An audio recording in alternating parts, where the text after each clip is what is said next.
ये है NCERT geography class 6 के। इसमें देखेंगे 10 पॉइंट जो कि रिपीटेडली एग्जाम में पूछे गए हैं। तो टोरिड जोन है क्या? टोरिड जोन इक्वेटर है। देखो अर्थ को जो इक्वेटर है इमेजिनरी लाइन है डेफिनेटली। ये अर्थ को डिवाइड करता है दो इक्वल हाफ में, northern hemisphere and southern hemisphere. तो इक्वेटर के ऊपर है ट्रॉपिक ऑफ कैंसर, मतलब नॉर्थन हेमिस्फीयर में है ट्रॉपिक ऑफ कैंसर जो इंडिया से होकर भी गुजरता है। ठीक है, इक्वेटर के नीचे है ट्रॉपिक ऑफ कैप्रिकॉर्न। तो ये जो पोर्शन है ट्रॉपिक ऑफ कैंसर से लेकर ट्रॉपिक ऑफ कैप्रिकॉर्न तक, जिसके बीच में इक्वेटर भी आ गया, ये वो जोन है जो मैक्सिमम हीट रिसीव करता है सन की, मतलब सबसे ज़्यादा गर्मी यहीं पर होती है। तो टोरिड जोन रिसीव करता है मैक्सिमम हीट। तो ये एरिया कहाँ है? ट्रॉपिक ऑफ कैंसर के से लेके ट्रॉपिक ऑफ कैप्रिकॉर्न के बीच का जो एरिया है वो उसे कहते हैं टोरिड जोन। अर्थ रोटेट करते हैं 360 डिग्री इन अबाउट 24 आवर्स, मतलब 360 डिग्री घूमना मतलब अपना पूरा एक चक्कर लगा देना। अर्थ अपना एक पूरा चक्कर लगा देती है 24 घंटे में। जब भी दिन और रात होते हैं तो इसका मतलब 15 डिग्री घूमती है 1 घंटे में, और 1 डिग्री घूमती है 4 मिनट में। ये रख लेना, पूछा जाता है ये। इंडिया का जो टाइम है वो 5 घंटा 30 मिनट आगे है किससे? ग्रीनविच मीन टाइम से, जो कि लंदन में है। हम प्राइम मेरिडियन जहाँ से गुजरा है वो एक जगह लंदन में है, वहाँ से माना गया है वो 0 डिग्री प्राइम मेरिडियन का। तो इंडिया उसके ईस्ट साइड में है, ईस्टर्न हेमिस्फीयर में है। कितना? 5 घंटे 30 मिनट हमारा टाइम आगे है। और कितना वो आगे है? 82.5 डिग्री ईस्ट में है इंडिया। तो अगर लंदन में दोपहर के 2 बज रहे हैं तो हमारे यहाँ इंडिया में शाम के 7:30 बज रहे हैं। इतना टाइम का डिफरेंस है इंडिया और लंदन के बीच में। क्यों? क्योंकि वहाँ पर प्राइम मेरिडियन जो लिया गया है 0 डिग्री वहाँ पर है, उससे आगे हम है 82.5 डिग्री। जो लोकल टाइम डिफरेंस है, इंडिया में भी लोकल टाइम डिफरेंस है। जैसे द्वारका इन गुजरात और डिब्रूगढ़ इन आसाम, आसाम और गुजरात ईस्ट और वेस्ट वेस्ट कॉर्नर हो गए ना। तो ईस्ट और वेस्ट में 1 घंटा 45 मिनट का डिफरेंस है। मतलब आसाम में जब सनराइज़ होगा उसके 1.25 घंटा बाद द्वारका जो गुजरात में है वहाँ पर सनराइज़ होगा। तो हमारे इंडिया में भी इतना टाइम डिफरेंस आ जाता है क्योंकि अर्थ घूम रही है।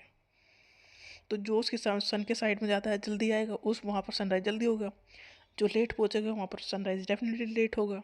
तो हमारे जो ईस्ट साइड है डिब्रूगढ़ जो आसाम का है, वहाँ पर सनराइज जब होता है उसके 1.25 घंटा बाद सनराइज होता है वेस्ट में, जो कि द्वारका है गुजरात में। तो हमारे ईस्ट और वेस्ट में भी 1.25 घंटे का डिफरेंस आ जाता है, 1 hour 45 minutes। रोटेशन क्या है? Rotation is the movement of the earth on its axis. Rotation मतलब अर्थ अपना ही एक चक्कर लगा रही है, उसे कह रहे हैं रोटेशन। और रिवोल्यूशन क्या है? Revolution is the movement of the earth around the sun in a fixed path. Rotation मतलब सन जो अर्थ है अपना ही एक चक्कर लगा रही है। रिवोल्यूशन मतलब अर्थ सूरज का ही चक्कर लगा रही है। तो movement of the earth around the sun in a fixed path called orbit. Circle of illumination किसे कहते हैं? Is that circle that divide day from the night on the globe. मतलब यहाँ अर्थ की जो एक साइड है वो सन की साइड रहेगी, दूसरी साइड पीछे रहेगी। तो जो सन की साइड है वहाँ पर दिन है, और जो पीछे चली गई वहाँ पर रात हो गया। तो बीच में वो एक सर्कल बन गया। इसी को कहते हैं सर्किल ऑफ इल्यूमिनेशन, मतलब डे और नाइट को अलग करने वाला जो सर्किल है वो है ये। Change in season due to change in the position of the earth around the sun. Season में चेंज हो रहा है क्योंकि अर्थ जो है सन का चक्कर लगा रही है, एक साल में एक चक्कर लगाती है। और जो ये चक्कर लगाती है इसकी इसमें जो अर्थ की पोजीशन है वो चेंज होती चली जाती है। तो उसी की वजह से सीजन चेंज हो रहे हैं अर्थ पर। अर्थ ट्रैवल करती है around the sun in elliptical orbit, मतलब वो पाथ जो है वो एलिप्टिकल है।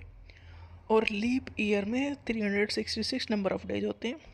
लीप ईयर में एक दिन बढ़ जाता है, जनरली वो 4 साल में एक बार होता है।